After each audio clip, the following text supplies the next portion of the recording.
ब्रह्म को बिना चीने, पर ब्रह्म को कौन कहे मैं जानू, कौन कहे मैं जानो। पहले आप पहचानो रे साधो, पहले आप पहचानो।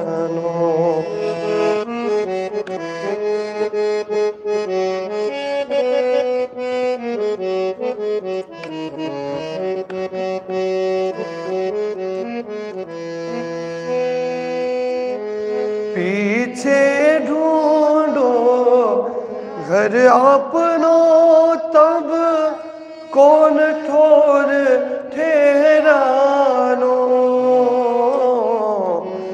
पीछे ढूंढो घर अपनो, तब कौन ठोर ठहरानो। जब लग घर पावे नहीं अपनो, जब लग घर पावे नहीं अपनो, सो भटकत फिरत भरमानो। पहले आप पहचानो रे साधो, पहले आप पहचानो। पहले आप पहचानो रे साधो, पहले आप पहचानो।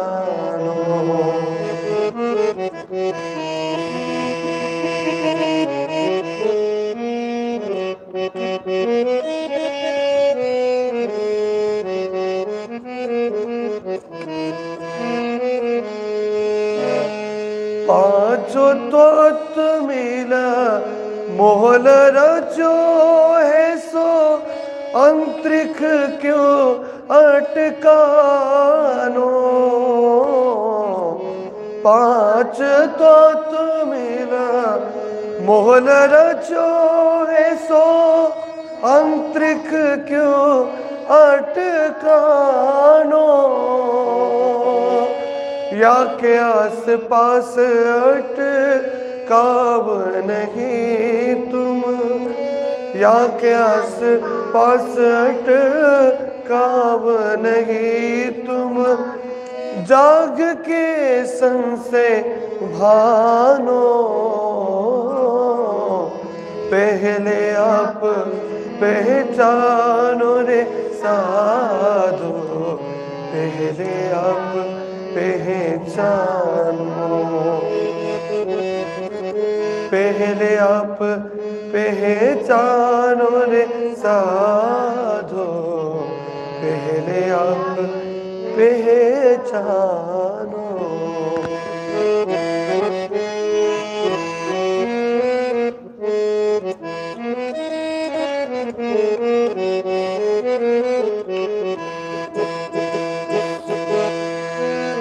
नींद उड़ाए जब चिन्होगे आपको, तब जानोगे मोहल यो रचानो।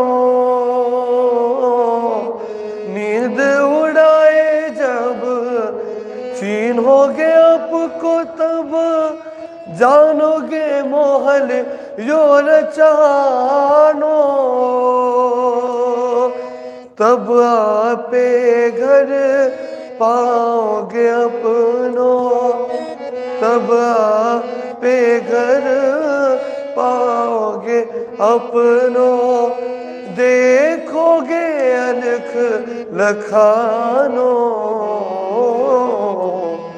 पहले आप पहचानो रे साधो, पहले आप पहचानो। पहले आप पहचानो रे साधो, पहले आप पहचानो।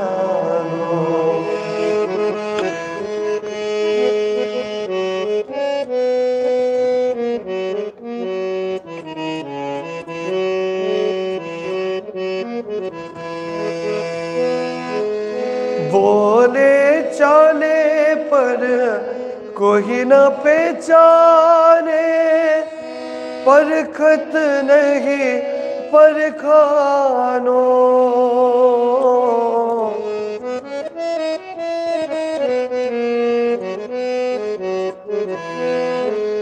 बोले चाले पर कोई न पहचाने, परखत नहीं परखानो। श्री महामत कहे मांगे पार खोजोगे, श्री महामत कहे मांगे पार खोजोगे, तब जाए अपन खानो। पहले आप पहचानो रे साधो, पहले आप पहचानो। ओ पहले आप पहचानो रे साधो, पहले आप पहचानो। बिना आप चिन्हे पार ब्रह्म को, बिना आप चिन्हे पार ब्रह्म को, कौन कहे मैं जानो, कौन कहे मैं जानो। ओ पहले आप पहचानो रे साधो, पहले आप पहचानो। ओ पहले आप पहचानो, ओ पहले आप पहचानो। कृष्ण कन्हैया लाल की।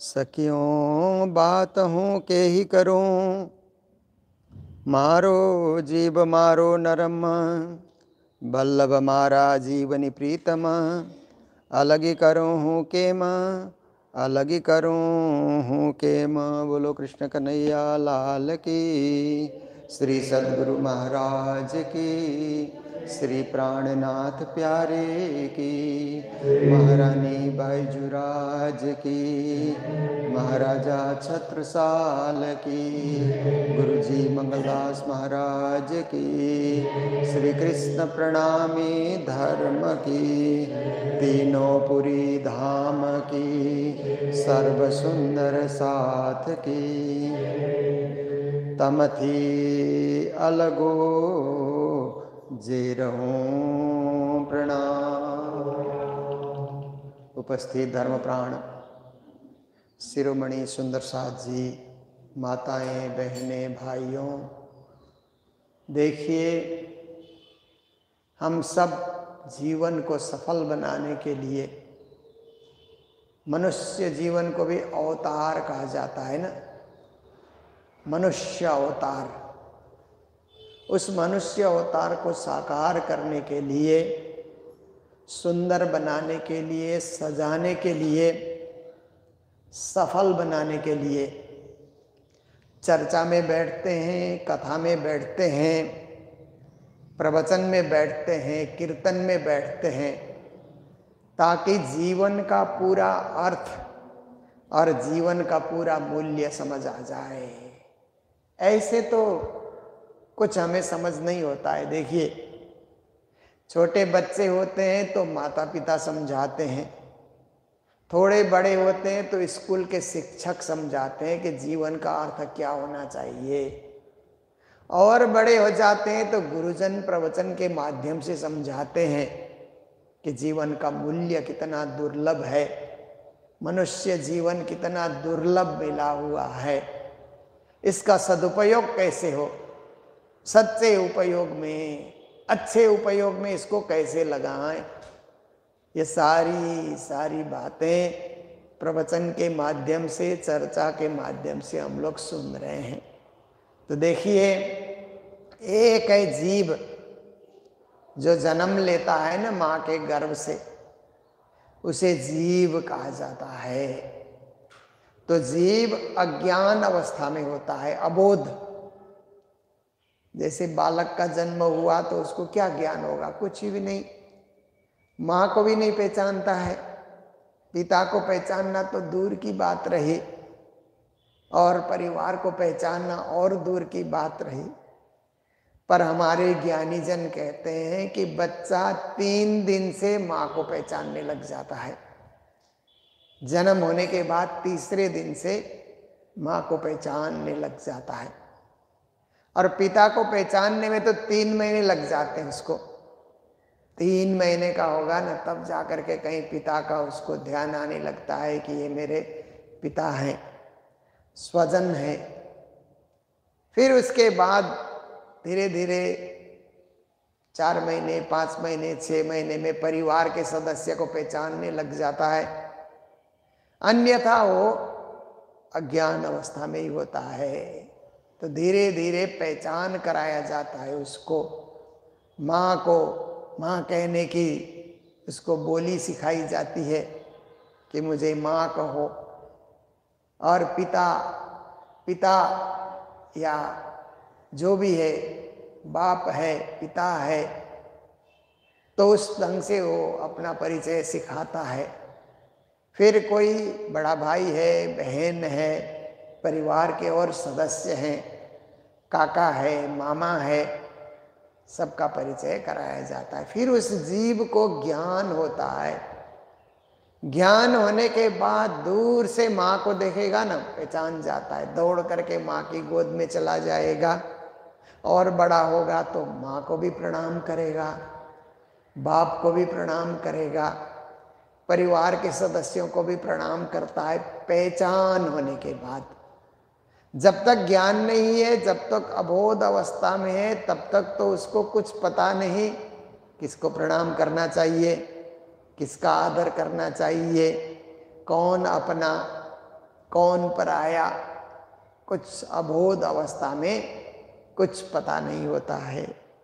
तो अबोध से बोध कराना ये पहला, इसीलिए माता पिता को पहले शिक्षक कहा जाता है ना। अबोध अवस्था से वो बोध कराते हैं, पहली शिक्षा वो देते हैं, ऐसे बोलो, ऐसे चलो, सिखाते हैं। फिर 3 साल का बच्चा हो जाता है तो स्कूल भेजने की तैयारी शुरू हो जाती है। फिर स्कूल के शिक्षक सिखाते हैं, ऐसा करो, वैसा करो, ये बोलो, ये पढ़ो, ये सीखो, ऐसे आचरण करो, बदमाशी को छोड़ो और सुंदर स्वभाव बनाओ, गुड बॉय बनो, है ना, बैड बॉय ना बनो, गुड बॉय बनो, ऐसे सिखाया जाता है ना। उसके बाद पढ़ते पढ़ते वो बड़ा हो जाता है, स्कूल पढ़ता है, कॉलेज पढ़ता है, यूनिवर्सिटी पढ़ता है।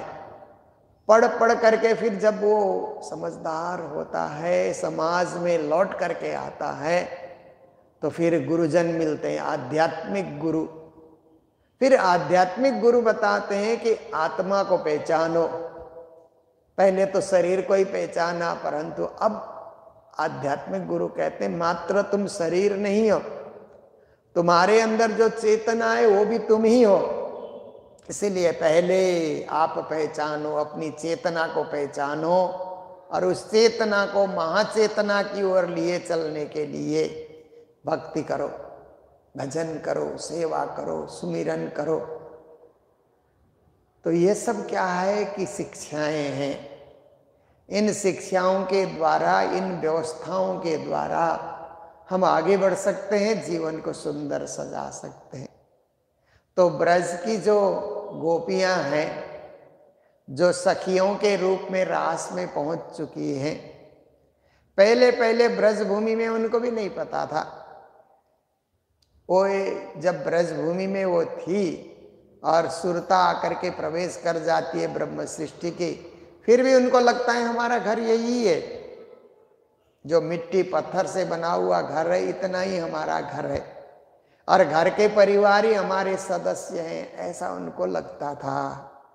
परंतु जब कृष्ण का आगमन हुआ और कृष्ण से मिलने के लिए उनकी आत्मा तरसने लगी, तब गोपियों को लगा कि ये पूरा ब्रज भूमि की जितनी गोपियां हैं ना, सब हमारी साथी है, सब हमारे मित्र हैं। और यहाँ के मित्र नहीं है, मूल संबंधी मित्र हैं, केवल ब्रज भूमि के नहीं, ये तो परमधाम से हमारी सखियां हैं, हमारी आत्माएं हैं। हमारा परिवार कितना बड़ा है। पहले अपने परिवार को 8-10 लोग जहाँ रहते थे उतने को ही अपना मानती थी, अब पूरे 12,000 का परिवार है।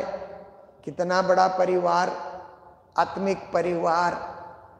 जब ज्ञान बढ़ते गया तो रास में उनका जब प्रवेश हुआ तो उनको लगा कि हमारे प्राणपति, पहले ब्रज भूमि में तो अपने ग्वाल को ही, जो गोप होता था उसी को पति मानती थी, पर बाद में लगा कि ये तो शरीर का पति है, आत्मा का पति तो परब्रह्म परमात्मा श्री कृष्ण है। प्राणों के नाथ प्राणेश्वर तो श्री कृष्ण ही है, श्याम सुंदर ही है, ऐसा उनको पता हो जाता है। और उनके चरणों में रमती है, उनके चरणों में खेलती है, उनके दिखाए मार्ग का अनुसरण करती है, उनके हिसाब से बोलती है। ये रास का प्रसंग हम लोग सुनते आ रहे हैं, और रास सुनते सुनते हम लोग अब ये अंतिम प्रकरण में हम लोग पहुंच चुके हैं। प्रेम संवाद का प्रकरण चल रहा है। रास लीला पूरी हुई तो आपस में बैठ करके गपशप कर रहे हैं, बातचीत कर रहे हैं, वार्ता कर रहे हैं, प्रेम की एक भावना प्रकट कर रहे हैं। ये प्रसंग चल रहा है। तो आप लोग गोपियों ने, सखियों ने जो भाव प्रकट किया वो सुन चुके हैं। श्री कृष्ण उनको जो जवाब दे रहे हैं, ये प्रसंग हमारा चल रहा है। तो कृष्ण जी कहते हैं, तमथी अलगो जे रहूं ते जीव मारो नखमाए। कृष्ण कहते हैं, हरि सखियों, तुमसे मैं जुदा हो जाता हूं ना, तुमसे अलग होता हूं तो मेरा भी जीव, मेरी भी आत्मा तड़पने लगती है। मात्र तुम तड़पते हो ऐसी बात नहीं है, मेरी भी आत्मा तड़पती है कि मेरी सखियां कहाँ हैं, सखियां कहाँ छुप गई हैं, दूर होंगी, मेरे लिए विलाप करती होंगी। ऐसा सोच करके मेरी आत्मा भी प्रबल प्रेम में डूब जाती है। देखिए, संसार का छोटा सा उदाहरण लिया जाए तो बच्चे कभी बिछुड़ जाते हैं तो माँ बाप को तड़प तड़प कर याद करते हैं ना। छोटे बच्चे होते हैं, बाजार में कहीं बिछुड़ गए तो माँ बाप को कैसे तड़प करके ढूंढते हैं। कोई चीज़ अच्छी नहीं लगती बाजार की चीज़ें उस समय, फिर माँ बाप भी उसी तरह तड़पते हैं कि बच्चा कहाँ छूट गया, क्या कारण है। बच्चा जब तक नहीं मिले, दोनों में उतनी तड़प होती है, समान तड़प होती है। और दूसरा उदाहरण, कहीं पति पत्नी जुदा हो गए, मान लो दूर दूर उनको रहना पड़ा, तो उनमें भी वही तड़प होती है। पत्नी पति के लिए तड़पती है कि मेरा पति कहाँ है, दुख पाता होगा, अकेले है, ऐसे करके। और पति भी तड़पता है अपनी पत्नी के लिए कि मेरी पत्नी कहीं परेशानी में होगी, कुछ न कुछ उसको मुश्किल होगा। तो दोनों में तड़प होती है, तड़प दोनों तरफ से होती है। ऐसे ही कृष्ण बता रहे हैं, सखियों, जो तड़पता है ना वो सोचता है सामने वाला आराम से है, केवल हम अकेले तड़प रहे हैं, ऐसा लोगों को लगता है ना। परंतु सामने वाले के मन में भी तो तड़प तो होती ही है। अगर वो हमारा प्रिय है, हमारा स्वजन है, हमारे प्राणों का आधार है, तो उसके मन में भी उतनी तड़प होती है। इसलिए श्री कृष्ण कह रहे हैं कि सखियों, तुम सोचती हो कि मैं निष्ठुर हूं, मेरे में कोई दया नहीं, करुणा नहीं, ऐसा तुम लोगों को लगता होगा, पर ऐसी बात नहीं है कि तुम्हारा विरह मेरे से भी नहीं सहा जाता। जब तुम लोग अलग होते हो तो मेरे मन में भी वैसे ही पीड़ा होती है। एक पलक माहे रे सखियों, कोटान कोट जुग था। एक एक पल, आंख के एक एक पलक झपकते हैं ना, तो करोड़ों करोड़ों युग बीतने का अनुभव होता है कि सखियों के बिना हम कैसे रहेंगे। सखियां तो मेरी आत्माएं हैं। जैसे सूर्य अपनी किरणों के बिना नहीं रह सकते, जल अपने तरंग के बिना नहीं रह सकता है, फूल अपनी सुगंधि के बिना नहीं रह सकता है, फल अपने रस के बिना नहीं रह सकता है, ऐसे ही प्रियतम धनी भी अपनी प्रियतमा के बिना, सखियों के बिना वो नहीं रह सकते हैं। इसीलिए कहते हैं कि एक एक पलक जो झपकते हैं तो लगता है करोड़ करोड़ कोटान कोट युग था, करोड़ करोड़ युग बीत गए, ऐसा अनुभव होता है। क्योंकि बिछोड़ का दर्द बहुत ही दुखदाई होता है, इसलिए वो परेशान करते रहता है। ब्रह तमने दोहेलो लाग्यो, मुने ते थी जोर। कृष्ण कहते हैं, अरे सखियों, मैं जब रास में अंतर्धान हुआ था, छुप गया था, तो तुम लोगों को विरह हुआ, मैं जानता हूं, अत्यधिक तुम लोगों को विरह हुआ, मुझे भी तो हुआ। मैं जहां था वहां मैं भी विरह कर रहा था कि मेरी सखियों की दशा कैसी है। ऐसे करके मैं भी उस समय चिंता कर रहा था, सोच रहा था तुम्हारे विषय में, तुम्हारे दिल के दर्द को मैं समझ रहा था। संसार में तो ऐसी बात है, कोई व्यक्ति बीमार हो जाता है, कितना कष्ट पा रहा है, साथी उसका साथी नहीं समझ सकता है। हाँ दुखी है इतना तो जानता है, परंतु दिल के दर्द को दिल से समझना कठिन होता है। संसार में सबका शरीर अलग अलग है, पर रास में और परमधाम में जो स्वरूप है और जो आत्मा है, वो तो आत्म सहुनी एक जदी से जुजबित दी से देहा, सबकी आत्मा एक है, एक आत्मा भाव है। इसलिए एक सखी में जो तड़प है, दूसरी सखी को भी वही पता हो जाता है, तीसरी को भी, चौथी को भी, और साक्षात श्यामा जी को भी वो तड़प का पता लगता है, और श्यामा जी के साथ साथ श्री राज जी को भी वो तड़प का पता लग जाता है।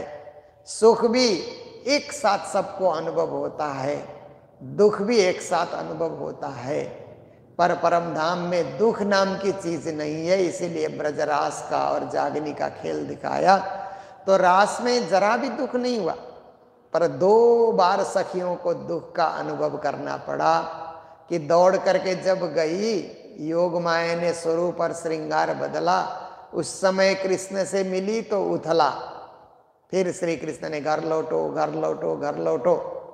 वो दुख की घड़ी थी, कृष्ण की बातों को सहन करना उनके लिए बहुत मुश्किल हो रखा था। तो उस समय भी वो बेहोश होकर के गिर पड़ी कि हम तो जिससे मिलने आए वो तो हमें स्वीकार ही नहीं कर रहा है, घर वापस भेज रहा है, अब कैसे जिएंगे, कैसे रहेंगे, घर भी जाएंगे तो क्या करेंगे, जिस घर को हम छोड़ करके आए हैं वहाँ जाकर अब हम क्या करेंगे। इसलिए वो तड़प उनको रुलाती है, तड़प उनको विरह देती है, व्याकुलता देती है। फिर बाद में श्री कृष्ण समझते हैं, तो फिर कृष्ण कहते हैं तुम सबका स्वागत हो, तुम लोगों की परीक्षा मैं ले रहा था, मैं जो यूं तारूं पारख हूं, मैं तुम्हारी परीक्षा ले रहा था और परीक्षा में तुम सफल हो गई हो। आओ रास करते हैं। रास करते करते इतनी सारी लीलाएं हो गई, और लीला होते होते फिर अंतर्धान हो जाना, बंसी बजाने की लीला करने के बहाने छुप जाना, और उस समय तो और ज्यादा कष्ट और ज्यादा पीड़ा, वृंदावन के चप्पे चप्पे ढूंढने से भी नहीं मिल रहे हैं। तो उस समय जो रोना, व्याकुलता आना, परेशान होना, तड़पना, ये बहुत देर तक चला है। तो सखियां जब ये बातें शुरू करती है, वार्ता के दौरान में आराम से बैठे हुए हैं रास के बाद, तो ये बीती बातें जब सखियां सुनाती है तो श्री कृष्ण उस समय कहते हैं कि ब्रह मुने दोहेलो लाग्यो मुने ते थी जोर, ब्रह तमने दोहेलो लागो। अरे सखियों, तुम लोगों को जितना विरह हुआ ना, उससे ज्यादा मुझे हुआ, उससे अधिक मैं पीड़ित था, क्योंकि मैं भी उस समय सहन कर रहा था कि मेरी सखियां मुझसे जुदा हो चुकी है। मुख कर्मणा नवसहूं, कृष्ण कहते हैं सखियों, मैं तो तुम लोग कभी कभी रोने की स्थिति में मुंह बिगाड़ने लगती हो ना। देखिए, कोई भी रोना शुरू करता है तो पहले मुंह बिगाड़ता है ना, उसके मुंह की आकृति को देख करके पता लगता है ये अब रोने वाला है। बच्चों को भी आप देखिए, बच्चे रोने की तैयारी में होते हैं ना, तो पहले थोड़ा सा मुंह की आकृति को बिगाड़ने लगते हैं ना, तो उसको मुख कर्मना उसको कहा जाता है। ये गुजराती भाषा है, मुख की आकृति। तो क्या है कि कृष्ण कहते हैं तुम लोग आंख में से आंसू गिराते हो या रुदन की आवाज निकालने लगते हो, वो तो मेरे लिए बहुत ही ज्यादा दुखदाई है, परंतु मुख थोड़ा सा बिगाड़ने लगते हो ना, तभी मैं समझ जाता हूं। और उतना मुंह बिगाड़ने की स्थिति भी मैं नहीं सहन कर सकता। कभी कभी कुछ माँ ऐसी होती है ना कि बच्चा रोने की तैयारी करता है तो फट से उसको क्या देना क्या करना समझती है ना, कि एक आवाज वो न निकाले। आवाज निकालने से पहले ही माँ खिलौना लेकर के, खाने की चीजें लेकर के उपस्थित हो जाती है ना, क्योंकि बच्चों का रोना उनसे सहा नहीं जाता। संसार में भी यदि ऐसा है तो रास में तो ये और ज्यादा प्रभावी होता है। इसलिए कृष्ण कहते हैं मैं भी तुम्हारे दुख को देख नहीं सकता, सहन नहीं कर सकता, तो केम करामू बकोर, तो मैं तुम्हें रुलाऊं।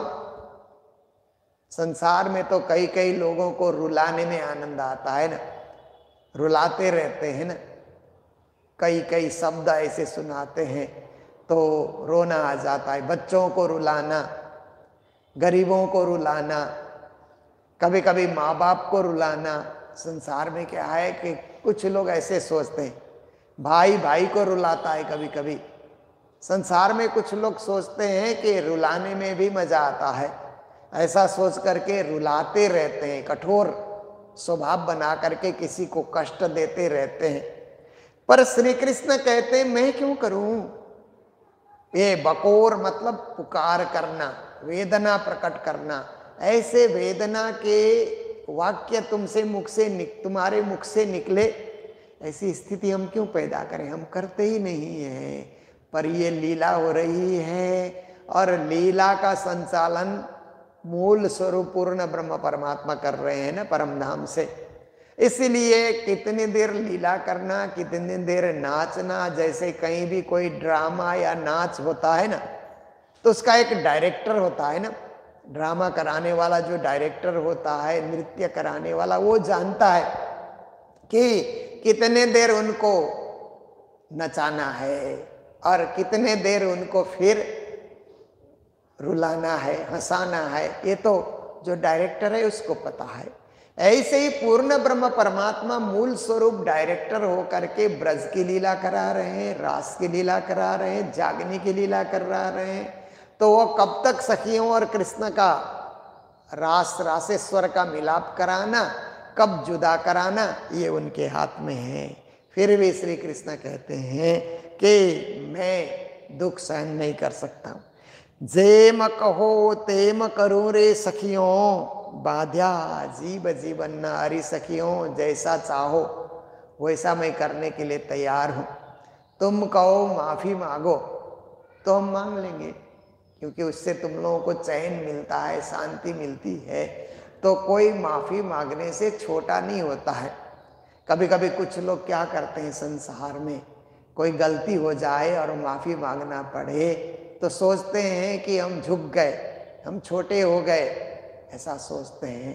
पर माफी मांगने वाला और उदार होता है, उसका हृदय और महान होता है और बड़ा होता है, उससे उसकी बड़प्पन झलकती है, उसकी महानता झलकती है उसमें। इसलिए श्री कृष्ण कहते हैं कि तुम लोग कहो कि अंतर्ध्यान हो करके या अंतर्धान की घड़ी में या प्रेम संवाद की घड़ी में मैं कठोर बन गया, दूर हो गया, ऐसा लगता है तो क्षमा याचना करते हैं तुम सबसे। तुम कैसे खुश रहोगे, क्या चाहते हो?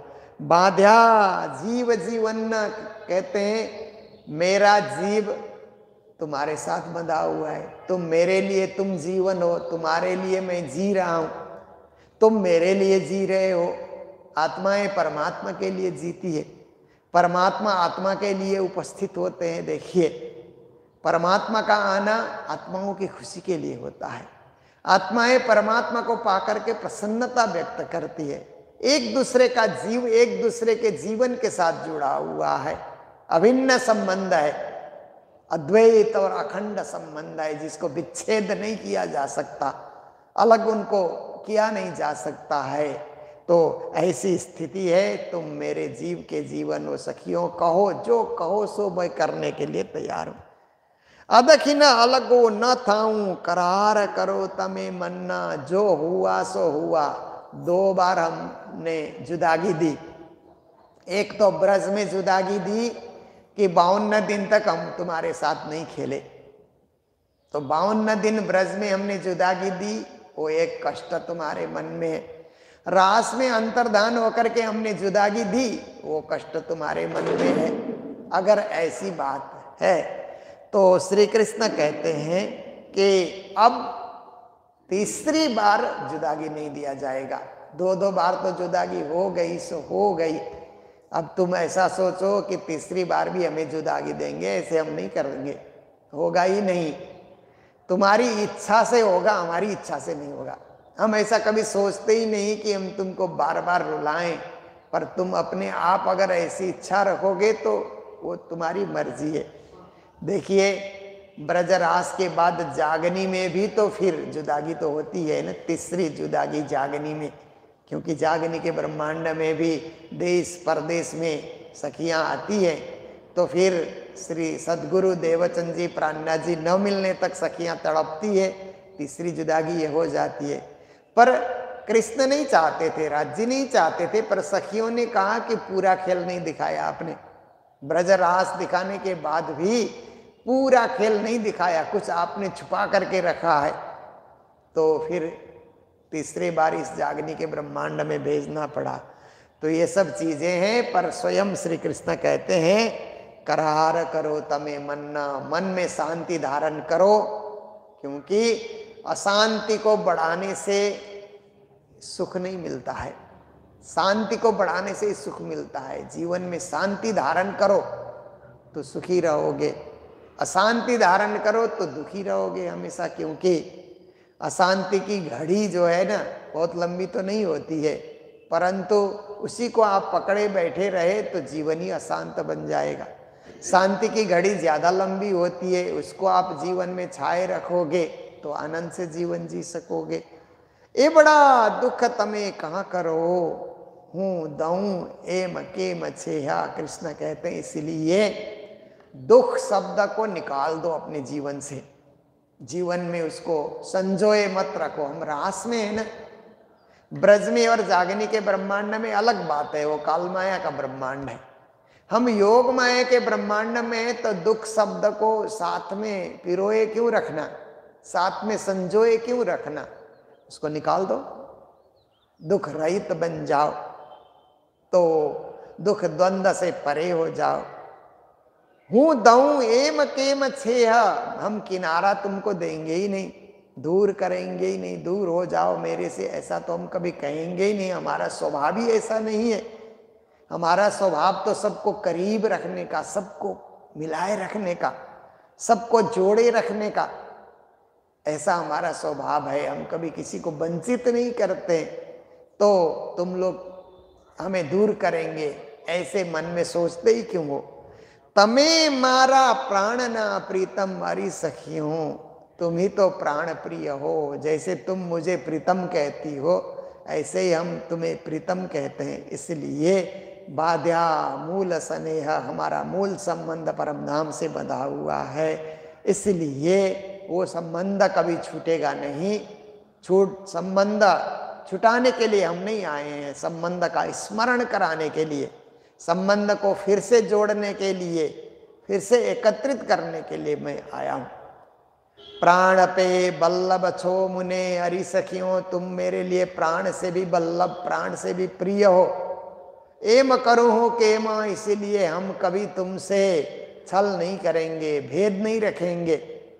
तुम्हें किसी प्रकार से मेरे मन में और तुम्हारे मन में अलग विचार हो, ऐसा हम कभी सोचेंगे ही नहीं। जो मेरे मन में विचार वही तुम्हारे मन में विचार, अलग कुछ नहीं होगा। हम एक हैं, एक रहेंगे।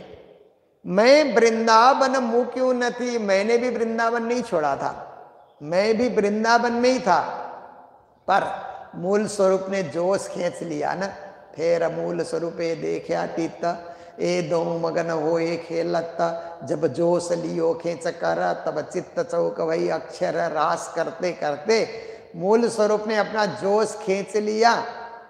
तो श्री कृष्ण वहीं उसी वृंदावन में ही हैं, परंतु अब सखियों के सामने उपस्थित नहीं हो रहे हैं। जब तक जोश दोबारा नहीं आएगा, आया स्वरूप कर नया सिनगार, भजनानंद सुख लिए अपार, जब तक जोश लौटेगा नहीं तब तक रास होगा नहीं। इसलिए मैं वहीं उसी वृंदावन में था, वृंदावन मैंने नहीं छोड़ा। वृंदावनम परित्यज्य पादमेकम न गच्छति, कृष्ण कभी वृंदावन छोड़कर जाते ही नहीं है, तो मैं कहाँ जाऊंगा। तमें कहाँ कहो मुने एमा, इसलिए हे सखियों मुझे ऐसा दोषारोपण न करो। हम निर्दोष हैं, निर्विकार हैं, निष्कलंक हैं, निर्मल हैं, इस चीज को तुम लोग पहचानो और कभी दोष मत दो। चित्त ऊपर चालू रे सखियों, अब तुम्हारे चित्त के हिसाब से हम चलेंगे, हम अपने चित्त के हिसाब से नहीं चलेंगे। जो चाहो वो हम करेंगे। तमें मारा जीवन न, तुम मेरे जीवन के समान हो। जेम कहो तेम करो रे सुंदरी अरि सुंदरी सखियों, जैसे कहो वैसे हम करने के लिए तैयार हैं। कहाँ दुख आणो मनना, इसलिए रास में मन में दुख लेकर के बैठना, दुख को भुला देना है, वियोग के दुख को भुला देना है। इसलिए रास में मन में दुख धारण करके बैठना ये अच्छी बात नहीं है। जरा सा दुख हुआ और तुम लोग उसको मन में बिठा करके रखो, ऐसा कभी नहीं होता है। गुरुजी मंगलदास जी ने मंगल सूक्ति में लिखा है कि कभी कभी क्या होता है कि रोज के गुण को हम भूल करके एक दिन के अवगुण को याद करते हैं ना। किसी के साथ हमारी मित्रता है और रोज ही गुण कर रहा है, एक दिन उस मित्र ने कोई एक दिन अवगुण किया तो उसको हम ज्यादा याद करते हैं, रोज के गुण को हम भूल जाते हैं। इसलिए गुरुजी कहते हैं रोज के गुण को याद करो, एक दिन के अवगुण को भुला दो। तो कृष्ण भी यही कह रहे हैं यहाँ पर कि सखियों थोड़ी देर अंतर्धान हुए तो कौन सी बड़ी बात हो गई, उसको भुला दो और मैं तुम्हारे साथ हूँ, रोज साथ हूँ, साथ रहूंगा, तीनों काल में हम साथ रहेंगे। इस गुण को याद करो तुम और मन में किसी प्रकार भी दुख को आने मत दो। ऐसे शिक्षा श्री कृष्ण सखियों को दे रहे हैं।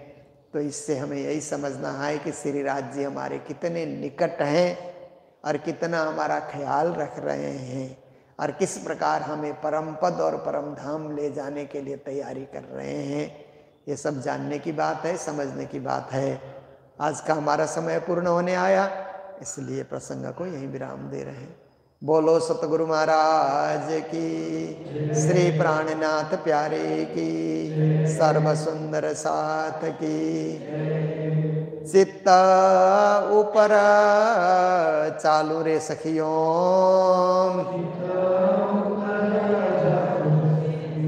तमें मारा जीवन, जेमा कहो तेम करो रे सुंदरी।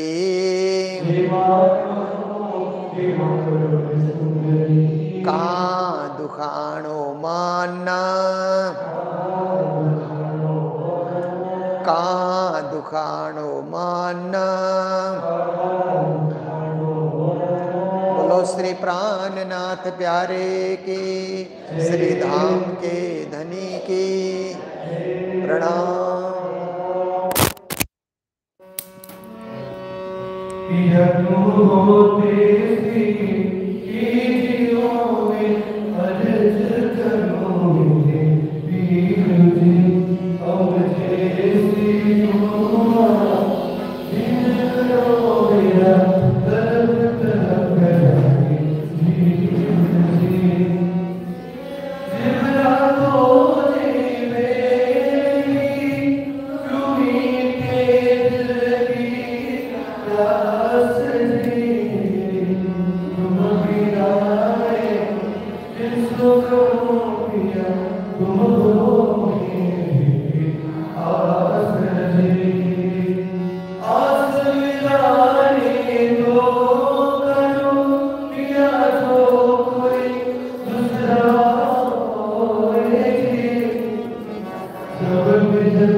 Hare